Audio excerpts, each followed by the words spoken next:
Yeah, hi guys, this is Vikas, your mathematics teacher.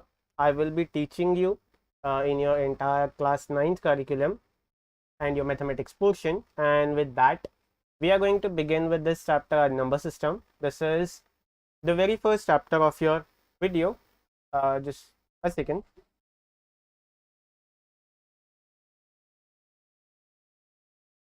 So we are going to start with this. So I want you guys, I hope we are live. Just let me know in the comments we are live right now, right?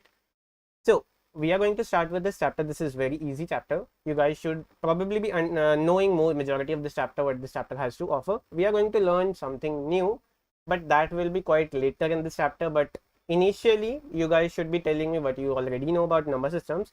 So that will be it. I will be telling you some new things regarding this, but majority of this you should always be knowing yourself.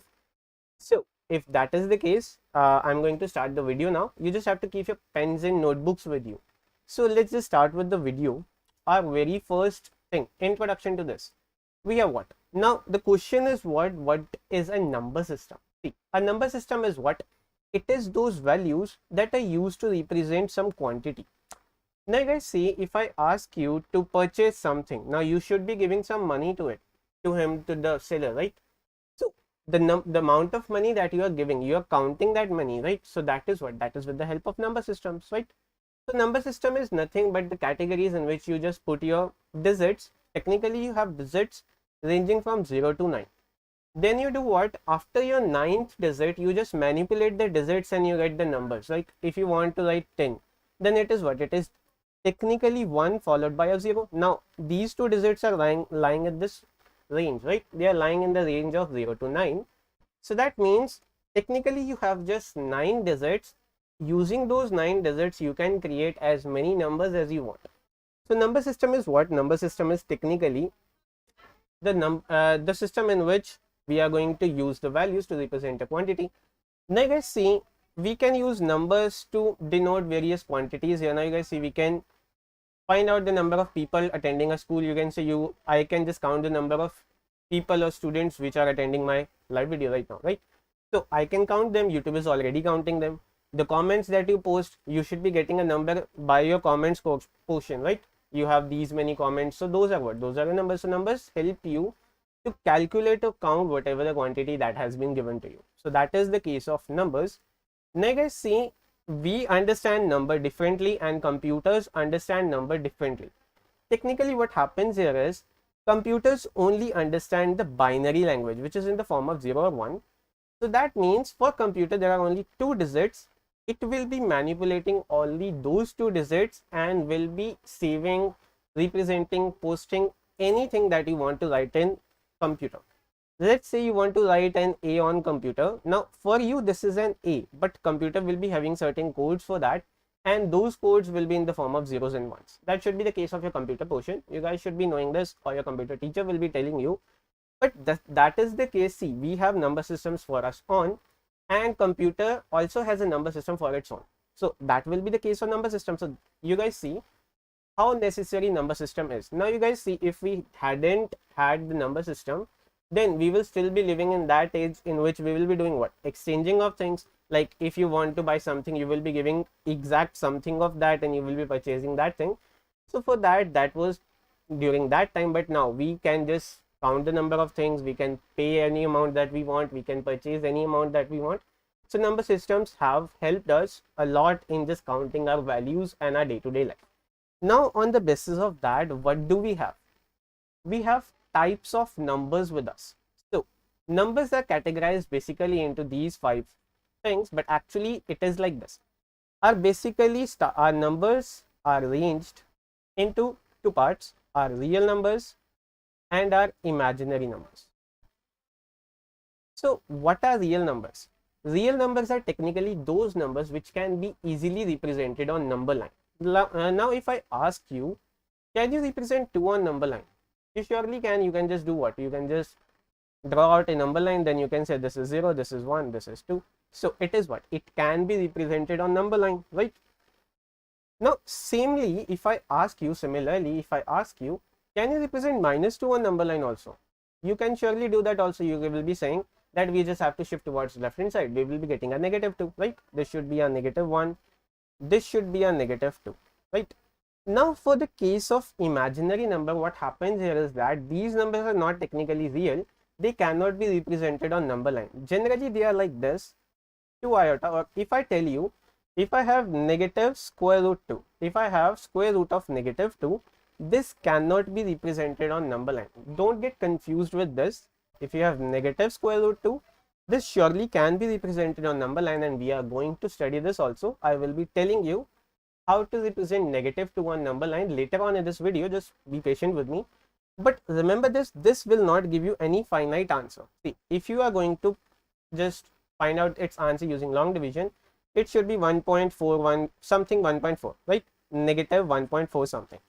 Now you guys see, this can be represented on number line, whereas this will not be any finite value, because there is no square root of any -2. Any negative value, there is no square root of any negative value. So imaginary numbers are generally of these types. They are represented like this, 2 iota. This I is your iota. This is what? Iota is technically your square root -1. It is the value of iota. Now guys, see, this portion you will be studying this later on in your class 11. Not for now. I'm not going to bore you with this one. We are going to focus on our real numbers, and the names that you can see here, these 5, these are what? These are the categories of your real numbers. Real numbers are categorized into these 5 forms. First one is your natural number. Second is what? Second is your whole number. Third is what? Third is your integers. Fourth is your rational, and fifth is your irrational. See, notations can be different. Technically, irrational should be represented with a P. Choice is yours. You can give them whatever notation you want, but that should be the case. Now you guys see what technically is a natural number and a whole number. So if somebody asks you what is a natural number and what is a whole number, how you guys will be defining this? See, natural number is what? Any number that starts with 1 and goes up to the infinity, positive infinity. So you can say A be any natural number if it lies between this limit, a greater than equals to 1 and less than equals to positive infinity. That is what? That is your natural number. So natural numbers are technically your positive numbers which start with a 1 and they go up to so on infinity. There is no end to them. Now for the case of whole number, there is just one difference between that. It is just this. See, if you want to write a whole number, and firstly let's just see how we are going to represent natural numbers. So they should be represented like this. You have this 1, 2, 3, 4, 5, and this will go on up to infinity, right? So that will be the case for natural numbers. Now what is a whole number? See, whole number is what? Whole number is represented with W. It is what? It is any number B which lies between this limit.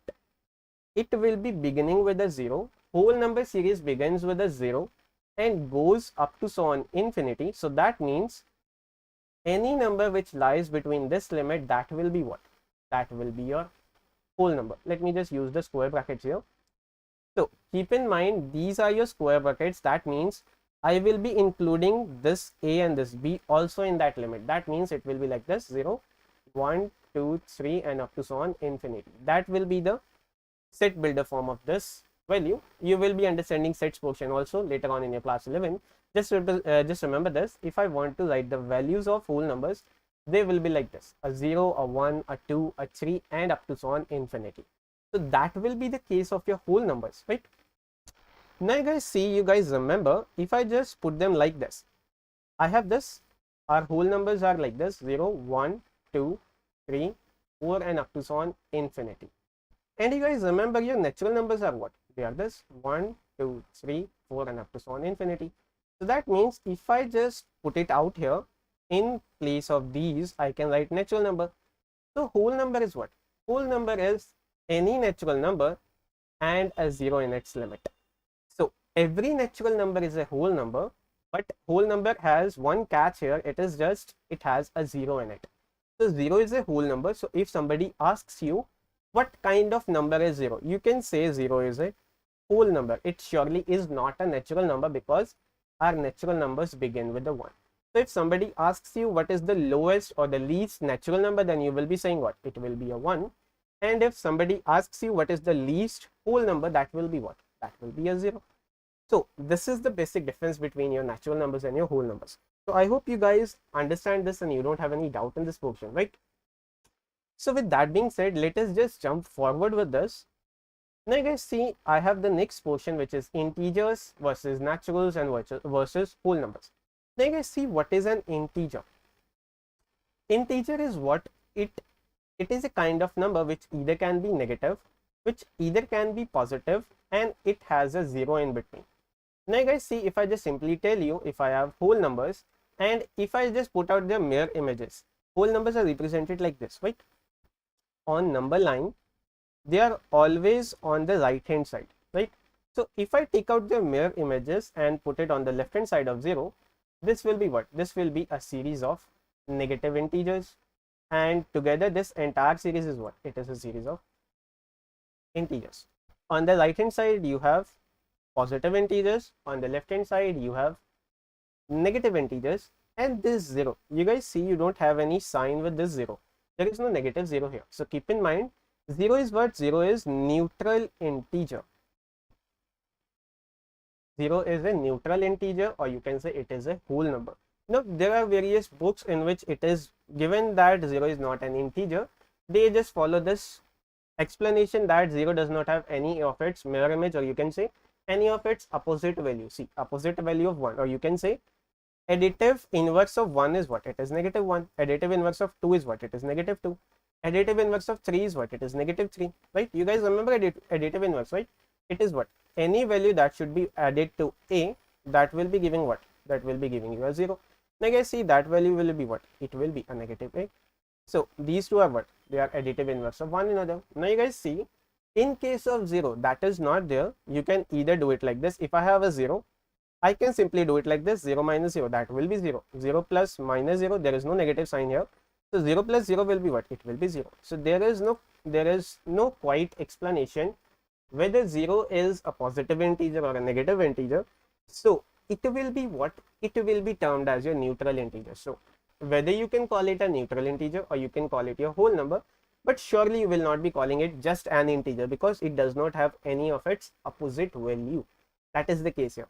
Now what is the difference between these three actually? Now you guys see, your integers are what?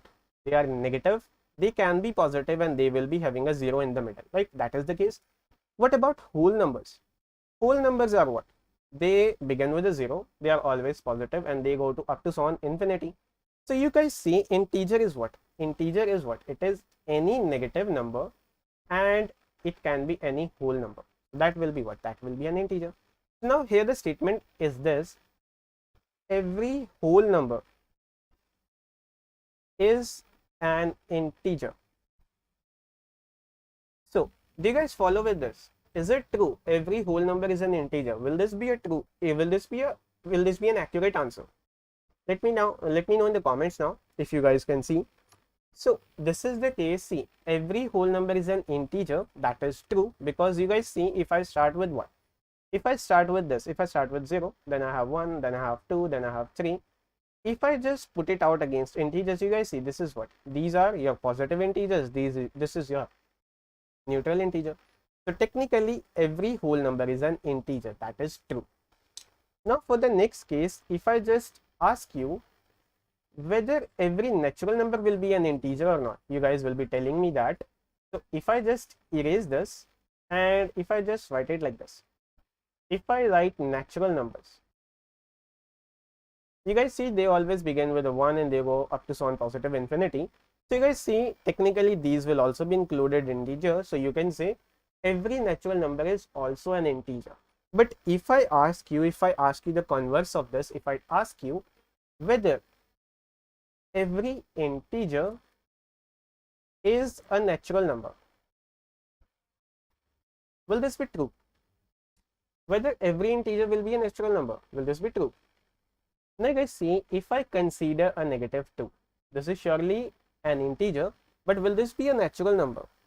Obviously it cannot be, because natural numbers always begin with a 1. So that means this is false. So again, if I ask you every integer is a whole number, will that be a true case? Will that be a true case? Now guys see, again, if I just assume this value, can this be in whole numbers? No, because whole numbers are always positive. So that means every integer cannot be a natural number, every integer cannot be a whole number, whereas their converse will be true. That means every natural number will be an integer, every whole number will be an integer. That will be true, but opposite will not be true. So that is the case of this case. Now you guys see, if I ask you here again, can every natural number be a whole number? It will be true, because whole numbers have every natural number in them and just a zero with them. But can every whole number be a natural number? It cannot be true, because whole numbers start with 0. So that will not be true for that case. So I hope you guys have understood the case and you don't have any doubt on this part. Now let's see, let's jump towards what are rational numbers and versus the fractions. So what is a rational number and what is a fraction? This is the basic thing that most of the students get confused between. Now you guys see, rational number and fractions are generally different, but they are assumed to be same. How are these different? See, fractions and rational numbers both are represented in the form of p by q. That means they are numerator over denominator, they are like this. But the difference is here that fractions cannot be negative. If I ask you to write a fraction which is negative, fraction can be negative, but in fraction numerator and denominator cannot be negative. So what I mean with this is that fractions will always be positive. If I want to write 1 by 2, it is true, it can be a rational number, it can be a fraction. But if I want to write negative 1 by 2, but that should be a fraction, so it should be like this, minus will be in the middle and your fraction will be 1 by 2. Now you guys see, a fraction itself is what? It is positive, but there is a negative sign on the outside. So remember this, in fraction numerator and denominator, they cannot be negative. Whereas in rational numbers, or you can say in fractions, numerator and denominator are always whole numbers. Given that denominator cannot be 0, so I should be writing it like this. Let me not just confuse you. Let's say I have a rational number which is in the form of p by q. There will be a condition that p can be a whole number, but q will always be a natural number. Reason being this, if you divide anything with a 0, let's say you have a by 0, that answer will be undefined. You cannot verify this. So for that case, always remember one thing both of these two share is that if any number is in the form of p by q and q is not equals to 0, so it can be a rational number or it can be a fraction. It can either of these two. Now let's see what is the specific difference between them and what is the similarity. So if I ask you whether negative 2 by 3, whether it is a fraction, let me know. See what happens here, negative 2 by 3 is what? Numerator is negative 2 and denominator is what? It is 3. Now I have told you that fractions cannot have any of its numerator or denominator to be negative. So that means this cannot be fraction, whereas it will be a rational number for sure. So negative 2 by 3 is a rational number, but it is not a fraction. Now similarly, if I have something like this, let's say if I have 1 by 4. Now you guys see, I have my numerator which is positive 1. I have denominator which is positive 4. Both of them are positive, both of them are whole numbers, or you can say natural numbers.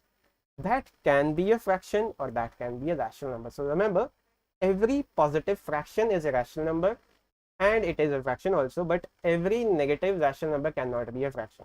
So that is the basic difference between that. So if you want to represent any rational number in the form of fraction, then you have to manage those negative signs out. Now let's see, if I have negative 2 by 3, I have to manage this one out. So I can represent it like this, negative 2 by 3, put a bracket here.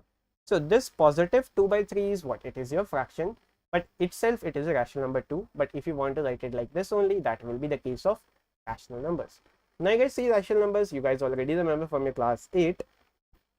Those are very easy. You guys should be remembering that every number which can be represented in the form of p by q, that will be a rational number, right?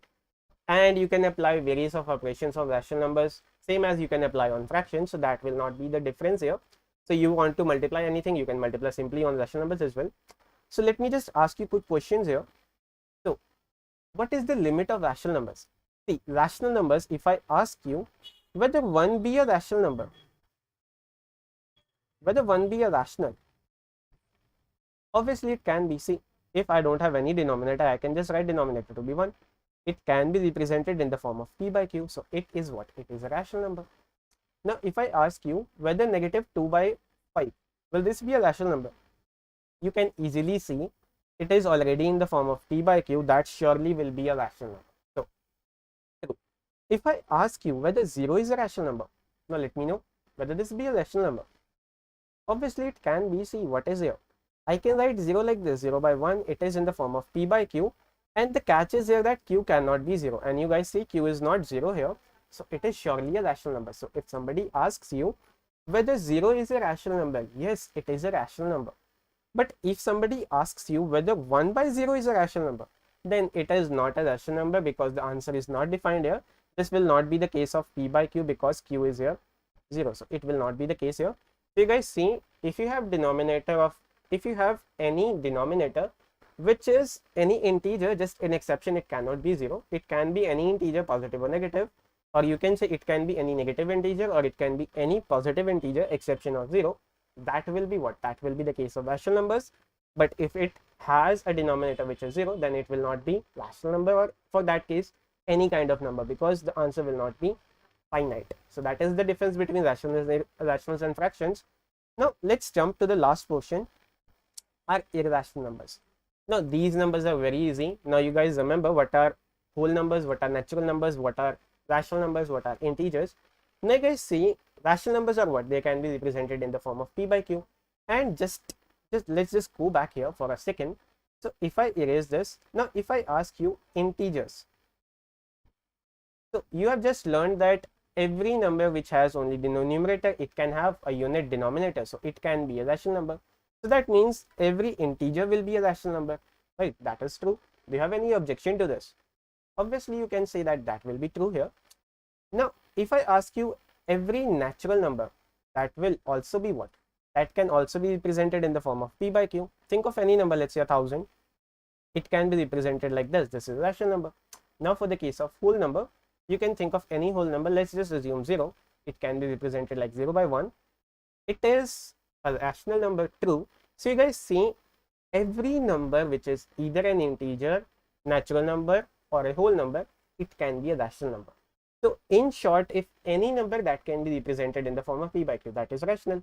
So according to this, if I write its opposite, if any number which cannot be represented in the form of p by q, that will be what? That will be an irrational number. Now you guys remember the limit here. P and q, both of them can be integers, or you can say they can be whole or natural numbers, right? They cannot be in square roots. So if this is the case, majority of your irrational numbers will be your incomplete squares. That means it can be like this: 2 root 5, a root 7, a root 9, a root 11, even negative root 11 also. That will be a different case. But you guys remember, they will majorly be of this type. Sorry, let me just erase this. So they will be majorly of this type. So remember, irrational numbers are these are those numbers which cannot be represented in the form of p by q.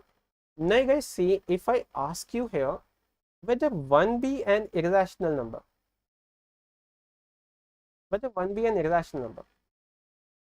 think of it, whether this be an irrational number. Now you guys see, 1 is what? 1 can be written like this, square root of 1, because that will be 1. So it is actually what? It can be represented as irrational also, because square root of 1 is 1.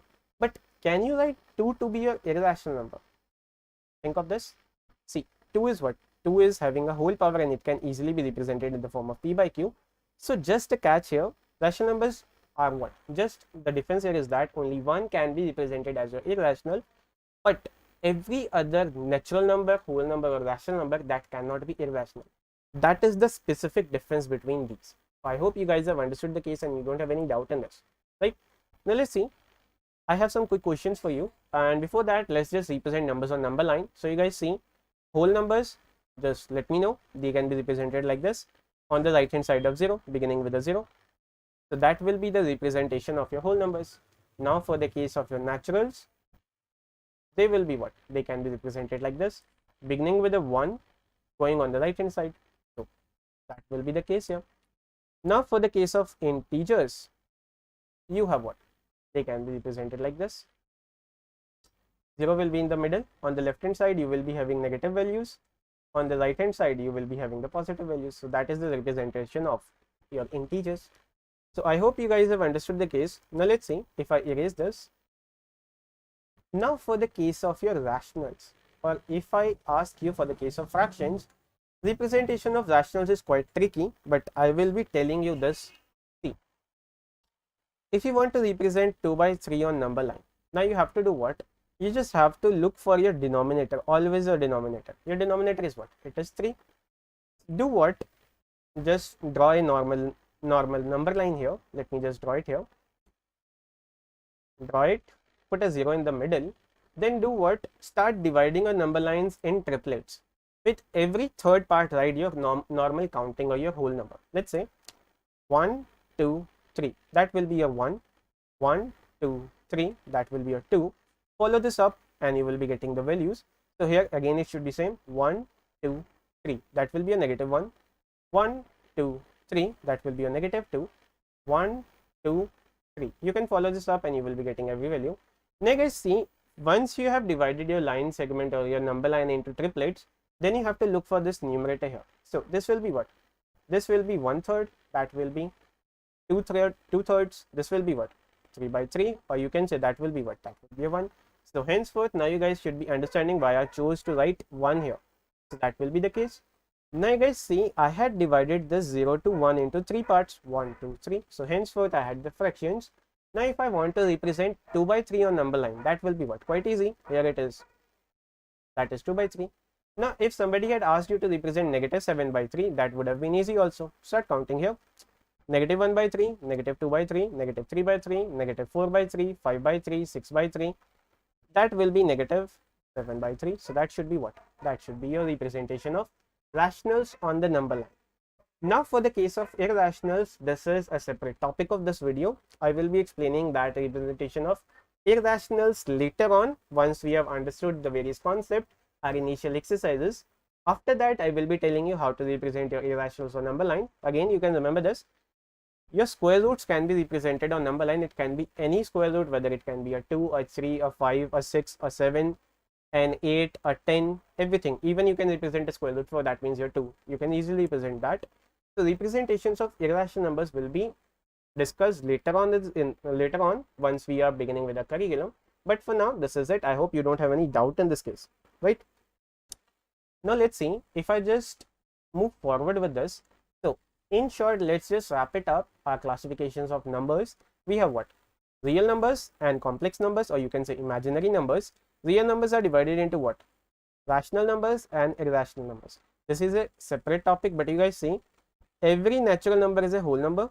Every whole number is an integer, so that means every natural number is an integer. Every integer is irrational, so that means every whole is rational, every natural is rational. But none of them are irrationals except your 1. So that will be the case. I hope you guys have understood the case.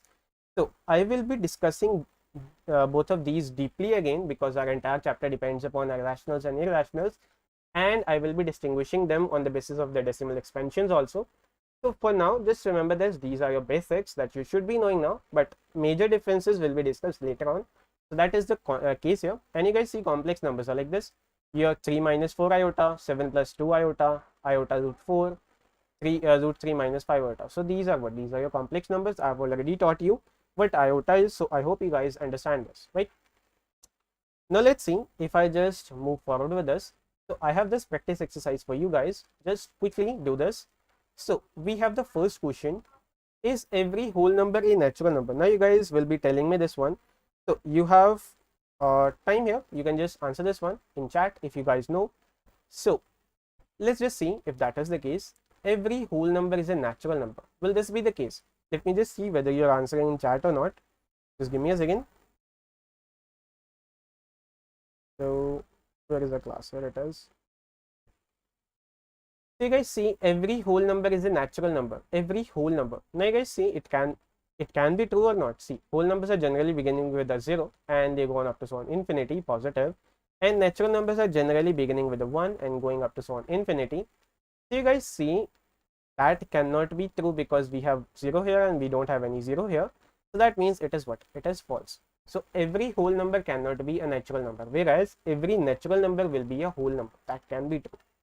Now every integer can be a rational number. You guys have already proven this one, right? You guys remember negative 2 can be represented like this in the form of p by q. It is true. 0 can be represented in the form of p by q, which is also true, and 5 can be represented in the form of p by q, which is also true. So you guys see, every integer is a rational number, that is true, right? So this will be what? This will be true. Now you have the next question here, which is what? Every natural number is a whole number. Now thing is, can every natural number will be a whole number? You guys see, whole numbers begin with a 0 and they go on up to so on positive infinity. They should be having a 1, a 2, a 3 and a 4 in between them. So that means it will be true. So every natural number is a whole number. It is true. Now for the case of next one, every whole number be an integer. Can every whole number be an integer? You guys see, 0 is also an integer, 1 is also an integer, 2 is also an integer. They are what? They are your positive integers. This is your neutral integer. So that means every whole number is an integer. So in short, this has to be true. Now for the case of next one, is every rational number a natural number? Can this be true? Now guys, see, if I ask you, can 2 by 3 be a natural number? Can this be a natural number? Obviously, it cannot be natural numbers or what? They are your positive numbers, but they cannot be having any other fraction than a unit fraction. So that means this is false. Can every rational number be a whole number? Can this be true also? Now guys, see, if I just ask you again, can 2 by 3 a whole number? Can 2 by 3 be a whole number? Obviously, it cannot be. So this will be false again. So is every rational number an integer now? So that is the question here. Again, if I ask you, can 2 by 3 be an integer? Obviously, it cannot be because our integers are having these values, -1, -2, -3, -4 like this, and 1, 2, 3 and a 0 in middle. So that means it cannot be true here, right? You guys understand this? So that will not be the case. So it will be what? It will be again false. Now for the last case, every whole number be a rational number. Can every whole be a rational? Obviously, you can represent 2 by 3, not 2 by 3, actually 2. You can represent 2 as 2 by 1, which is in the form of p by q, which will be true.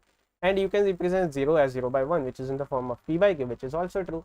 So that will be the true. That will be true for every whole number. So every whole number is a rational number. So this will be what? This will be true. So if I just erase my rough calculations here and you guys can see, so our answers are what? Every whole number is a natural number, which is false because 0 is not a natural number. Every integer is a rational number. That can be true because -2, -3, -4, any integer can be represented in the form of p by q. So that will be true. Every natural number be a whole number. That will also be true, right? Because we can just write 1, 2, 3 as your whole number. So these are your answers. I hope you don't have any doubt in these and you can answer these on your own. If somebody asks you, now you are able to answer them. So let's just see now what we have to do with the rational numbers now. So now we have the main concept here, and from here our initial chapter begins. We have what? Finding rational numbers between rational numbers. Now if somebody asks you how many rational numbers can be between two rationals, let's say if I have p by q a rational number and if I have a by b a rational number, and somebody asks you how many rational numbers will be lying in between them, I will be giving you options here. Let's say 1, 2, no rational number, or infinite rational number. So what you should be telling me, see, think of this. If I have 1 by 2, if I have 2 by 3, and if I ask you how many rational numbers are in between them, so what you will be saying? Either a 1 or a 2, a 0 or infinite rational numbers. So just to give you an explanation here, just to prove my value here, it should be infinite. Let's just see. If I ask you how many numbers can be between 2 and 3, if you are intelligent, you guys should be telling me this one. See, you can have a 2.1 here, a 2.2 here, a 2.3 here. Even you can have 2.11, 2.12, 2.13. Even you can have this 2.111, 2.112. So you guys see there are infinite numbers between these two. Similarly, if I ask you simply now, how many rationals will be between 2 and 3? Because 2 and 3 can be written like this. So if I ask you how many rationals are in between them, you guys will be saying now it will be what? It will be infinite. So similarly, between two given rational numbers, you can have as many rational numbers as you want. That will be the case. So that is not anything to worry about. It will be as simple as it is. You guys remember, between any two numbers you can have as many numbers as you want, because you can take decimals also, and rational numbers can be in the form of p by q, but those decimal expansions can be discussed later on. They will be either terminating or non-terminating. If you guys remember that concept, you guys should be knowing that, but I will be discussing that. So remember this, if you want to find out rational numbers between rational numbers, there are two methods here. First is what? They're averages. If you have two rational numbers, let's say the rational numbers are what? They are whole numbers actually. Let's say if I want to find out rational numbers between 2 and 3, find one rational number between 2 and 3, just do what? Add both of the numbers, divide them with 2. So that means 2 plus 3 dividing with 2, I will be having what? A 5 by 2. So that means it will be what? A 5 by 2 will be a rational number that will be lying in these two. That will be the case here. Now, this method is simpler when you have your whole numbers as your rational numbers. But if you have something like this, 1 by 2 and 1 by 3, here the thing gets complicated because taking average here is not quite easy. But although, if you guys remember, you should be doing it like this. You will be adding just these two, taking your LCMs. So that will be what? 6, a 5 by 6. Then you have to take the average, that is the total, divide it with the 2. So you will be having what? A 5 by 12. So that will be what? That will be another rational number between that. But I will be telling you two methods. So first method will be better if you have whole numbers or integers or natural numbers as your rational numbers. That will be easier in those cases. But once you have your exact rational numbers, which are technically your fractions, so I will be preferring you guys to I will be recommending you guys to prefer the second method. So first one is nothing but your average, and second is what? Making your denominators same. We are going to make our denominator same, so I will be doing it with both methods. So let's just see if I have this example here. Let's say I want to find out rational numbers between 1 by 2 and 1 by 3. For that case, I have to find 5 rational numbers in between them. So if I prefer the average method, I have to do what? I have to add these two. So 1 by 2 plus 1 by 3, and I have to divide it with the 2. So that will be what? Taking LCM 6, that will be 5 by 6 dividing with the 2. That will be what? A 5 by 12. So you guys see, I have rational numbers which are like this: 1 by 2, 5 by 12, and 1 by 3. Now I have to find out 4 more like this. So I will be taking what? I will be taking average of these two, then I will be taking average of these two. I can have one here, then I can repeat the process and I can find out 5 rational numbers as this. I hope you guys will be able to do it. Like, let's say I am going to find out 2 here for you guys and 3 should be on your own. So I know my my rational numbers are what now? They are 1 by 2, a 5 by 12, and a 1 by 3, right? Let me just write it here. So I'm going to do what? I'm going to find out the average of these two. So if this is the case, I will be doing what? 1 by 2 plus 5 by 12 dividing with the 2. So that will be what? 12 will be an LCM. So that will be what? A 6 plus 5, that will be 11 by 12 dividing with the 2. So that will be what? That will be 11 by 24. So you guys see, in between these two, I have one more rational number, which is what? 11 by 24. Similarly, you can find out one here and you can just find out one more here between them. So that will be the case of your averages. If you want to deal with averages, you will be doing it like this, right? Now let's just understand our second method here, which is this one. So if I have this, now method 2 is here, which is what? If I have to find out rational numbers between 1 by 2 and 1 by 3, I will be doing what? I will be making their denominators same. So for that case, you can take the LCM in your mind, or you can do what? Just cross multiply with the alternate denominators here. So that means if I multiply this with 2, divide this with 2, multiply this with 3, divide this with 3, I have what? A 2 by 6 from here and a 3 by 6 from here. Now you guys see, if I look at them simply, I don't have any rational number between them, right? I can take decimals also, but since I haven't taught you the case of decimals, so on looking at them for the first time, I can see there is no rational number possible. Now the catch here is that you just have to think of any number once again. Now let's say if I want to find out 10 rational numbers here, so think of any number which is greater than 10. Let's say I think of 100 for the sake of argument. So you have to do what? Whatever the number that you have chosen, in our case I have taken 100, so multiply this with 100, divide this with 100, multiply this with 100, divide this with 100. Now guys, see, your limit increases here. You have what? 200 by 600, and you have what? 300 by 600. Now guys, see, between 200 and 300 you can write as many numbers as you want. It can be this one: 201 by 600, 202 by 600. Similarly, you can write down as many numbers as you want. So similarly, you can even increase the limits also. You can multiply this with 1000, You can multiply this with 10,000 or whatever amount of number that you want. You can multiply and divide with the same number. Remember this, we cannot just simply multiply that. When I say multiply, I am actually telling you to multiply and divide with that same number, because you cannot just manipulate your given values on your own. You just have to keep the equation same. So you guys see, if I am multiplying this with a 2 by 2, that will actually be what? It will be a 1. And 1 by 3 is being multiplied with a 1. That will not alter anything. I will be getting a 1 by 3 there. Similarly, if I just cut it out, I will be having a 1 by 2. So that means while I'm multiplying with and dividing with any given number, the thing is getting same, because we are just multiplying the same thing and taking away the same thing. So answer should be same. That is the case of our second method. So I hope you guys will be understanding this. That will be the case here, right? Now let's see, what do we have on this? So there is another way. So that was the method here. It was actually here. I think I have taught you there also. So I have only two methods. This is the method, that one, that the second method that I was going to tell you, that should be discussed here. So that is the method here. We are going to skip this one. There is no other method, just two. So I have to find two rational numbers between these and these. Now guys, see, this is very easy. So you guys should be doing it this on your own. If you can just do it. So we have what? 2 and 3 here, dividing 2 with a 1, dividing 3 with a 1.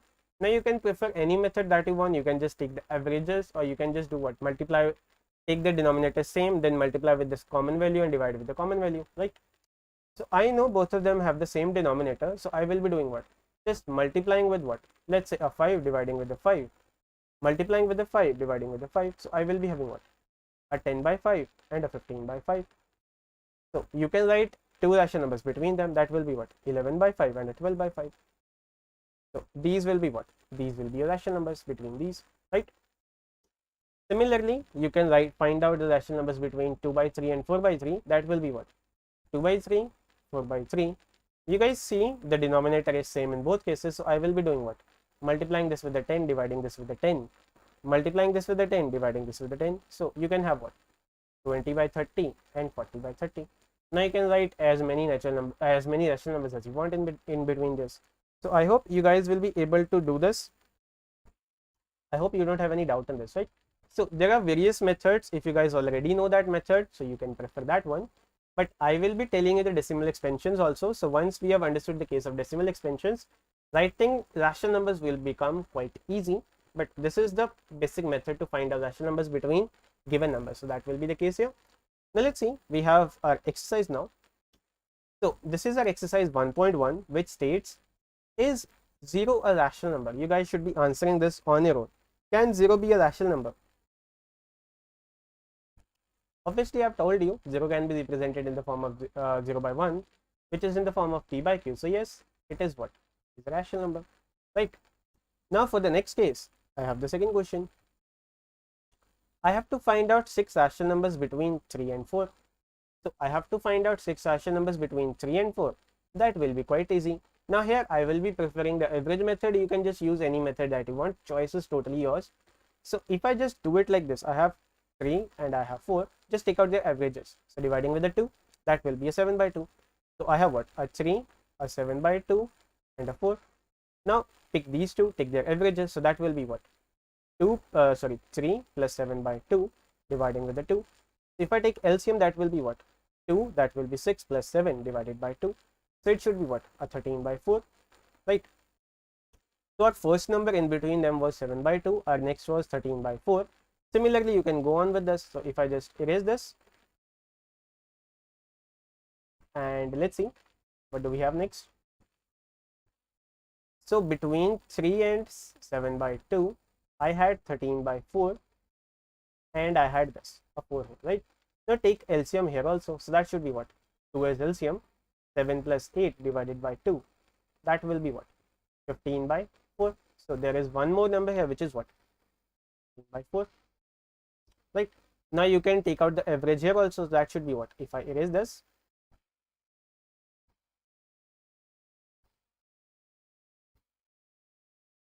so if I erase this, that will be what? See, 12 plus 13 divided by 4 divided by a 2. Right, that is the case. This is the case of average. So that should be what? 25 by 8. So I have one more number in between these. Similarly, I can find out one more number here, one more number here, one more number in between these two also. So you can find out as many numbers as you want.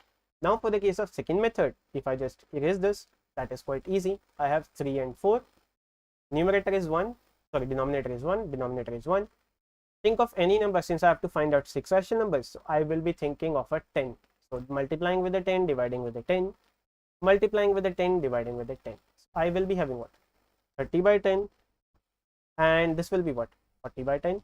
So you can write out the numbers here. So this will be what? 31 by 10, 32 by 10, and you can find out everything. Okay, that will be the case here. Similarly, you can easily do this. This is what? 3 by 5 and 4 by 5. Multiply this with 10, divide this with 10, multiply this with 10, divide this with 10. You can write out as many numbers as you. That will be the case for here. You can write down easily any 5 rational numbers that you can pick from these limits, right? Now, so for today's summary, we have what? We have learned this. What are natural numbers? What are those? They are the numbers which begin with 1 and go up to so on infinity. What are whole numbers? That begin with a 0, include every natural number in between them. What are integers? Those are your numbers which can be negative, which can be positive, and they surely have a 0 in between them. So every whole or a natural number is an integer, and its mirror image will also be an integer. So any negative and a positive number including 0, that will be what? That will be your integer. Now for the case of rational numbers, what are rational numbers? They are in the form of p by q. So any number which can be represented in the form of p by q, that will be what? That will be a rational number, right? And what are irrationals? So any numbers which cannot be represented in the form of p by q, that will be what? That will be an irrational number. So these were the type of numbers. Then we understood what? Then we found out our rationals between rationals, right? So we had understood two methods there. First one was of our average method, in which if we had two rational numbers a and b, we used to do what? We added them, divided with the 2, we found out a rational number, then we could take the average of other two, then we could repeat simultaneously those methods. And we had one more method in which we had made what? We had made denominator same, and we ultimately found out the rational numbers. So this is it for now. This is our very first lecture. I hope you guys have learned something new regarding this chapter. I will be seeing you in the next class, where we will be focusing on our next portion, in which we will be understanding new things about rational number. Till then, this is it. I'll see you in the next class.